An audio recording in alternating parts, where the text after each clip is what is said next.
குட்டீஸ், இன்னைக்கு selfish giant அப்படிங்கிற உலகத்துல பயங்கர பிரபலமான ஒரு கதையை பத்தி பார்க்கலாமா? ஒரு ஊர்ல ஒரு அழகான தோட்டம் இருந்துச்சாம். அந்த தோட்டம் பார்க்கறதுக்கே அவ்வளோ அழகா இருக்குமா. அந்த தோட்டத்துல நிறைய பூக்களும் பறவைகளும் நல்ல வாசனையும் புல்லும் ரொம்ப அழகா இருக்கும். அப்ப அந்த தோட்டம் காலியா இருந்ததை பார்த்து பக்கத்து வீட்டில் இருக்கிற எல்லா குழந்தைங்களும் அந்த தோட்டத்தில் விளையாடுறதுக்காக வந்தாங்களாம். அந்த தோட்டத்தை பார்த்தோன்னே அவங்களுக்கு ரொம்ப சந்தோஷம். திடீர்னு அந்த தோட்டத்தோட ஓனர் வந்துட்டாராம். அவர் பார்க்கறதுக்கு நல்ல உயரமா குண்டா பயங்கரமா இருப்பாராம். அவரு இந்த குழந்தைங்களை பார்த்து உடனே பயங்கரமா கத்த ஆரம்பிச்சிட்டாராம். யாரை கேட்டு என்னோட தோட்டத்துக்குள்ள வந்தீங்க, எல்லாரும் முதல்ல வெளியே போங்கன்னு ரொம்ப கோவமா கத்துனாராம். அவர் கோவத்தை பார்த்து அந்த குழந்தைங்க எல்லாரும் பயந்தடிச்சு ஓடியே போயிட்டாங்களாம்.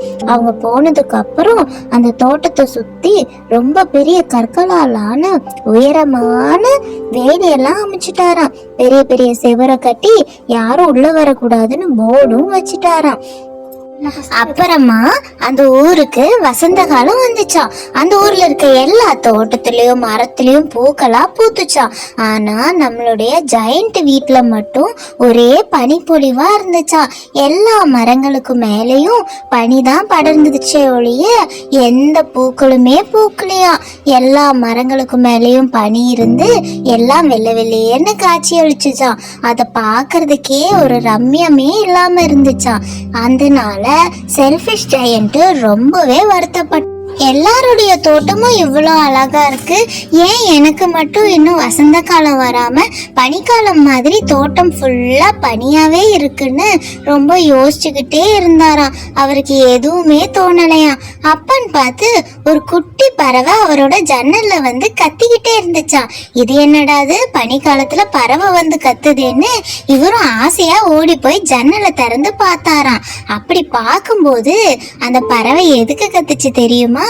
அந்த பெரிய மதில் சுவரை சின்னதா உடைச்சு குட்டி பசங்க எல்லாம் அது வழியா தோட்டத்துக்குள்ள வந்து ஒவ்வொரு மரத்துலயும் ஒவ்வொருத்தர் அழகா உட்கார்ந்தாங்களாம். அவங்க உட்கார்ந்த உடனே டக்குன்னு எல்லா மரமும் பூக்க ஆரம்பிச்சிருச்சான்.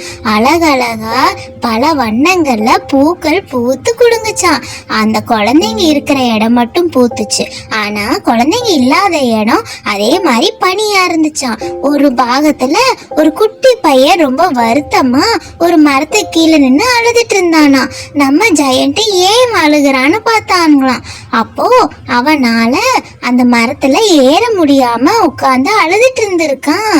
அதனாலதான் அவன் அழுகிறத பார்த்து அந்த இயற்கை பனிப்புடிவாவே கொடுத்துட்டு இருந்துச்சான். உடனே இவரு அங்கிருந்து வெளியே போன உடனே அந்த பசங்க எல்லாரும் இவரை பார்த்து பயந்துட்டாங்களாம். அப்புறம் அந்த குட்டி பையன் கிட்ட இவரு போய் நின்னுட்டு, உனக்கு என்ன ஆச்சு, ஏன் அழுகிறேன்னு கேக்குறப்போ என்னால அங்க மேல ஏற முடியலன்னு அவன் வருத்தத்தோட சொன்னானா. உடனே செல்ஃபிஷ் ஜெயண்ட்க்கு மனசு ரொம்ப வருத்தமாயிடுச்சான். அவன் கைகளாலேயே அந்த குட்டி பையனை தூக்கி அந்த மரத்துடைய கிளையில உட்கார வச்சாராம். உட்கார வச்ச உடனே அந்த மரம் அழகா பூத்துருச்சான். நிறைய பறவைகளும் வந்துருச்சான். அந்த குட்டி பையன் சந்தோஷத்துல நம்ம ஜெயண்டோட கழுத்தை பிடிச்சு அவனுக்கு ஒரு அழகான முத்தம் வச்சானா. முத்தம் வச்ச உடனே ஜெயண்ட் மனசு மாதிரி அவர் கட்டின மதில் சுவரை அவரே இடிச்சிட்டு, இனிமேல் நீங்கெல்லாம் எப்ப வேணா இங்க வந்து விளையாடலாம், நானும் உங்க கூட சேர்ந்து விளையாடுறேன்னு சொன்னாராம். டெய்லியும் அந்த குழந்தைங்க விளையாடுறதெல்லாம் இவர் உட்கார்ந்து ரசிச்சு பாப்பாராம். குழந்தைங்க விளையாண்டதுனால அந்த பறவைகள் எல்லாம் திரும்ப திரும்ப வந்துகிட்டே இருந்துச்சா. மரங்களும் பூத்து குலுங்க ஆரம்பிச்சுதான்.